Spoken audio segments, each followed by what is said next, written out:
बिस्मिल्लाहिमिनश्शैतानिर्रजीम बिस्मिल्लाहिर्रहमानिर्रहीम अस्सलामु अलैकुम रहमतुल्लाहि बरकातुहू रब्बी यस्सिर वला तुअस्सिर व तम्मिम बिल खैर।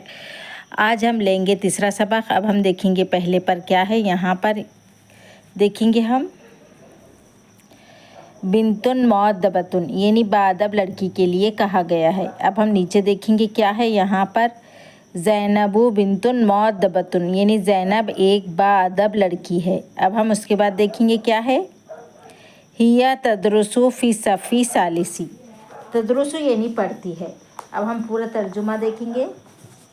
वो पढ़ती है जमात सुवम में। अब हम उसके बाद देखेंगे क्या है। यहाँ पर मिनल मदरसतिल इब्तिदायती, इब्तिदाई मदरसे से। अब हिया तज़हबु यानी जाती है। हिया तज़हबु इलल मदरसती यानी हम देखेंगे वो जाती है मदरसे की तरफ।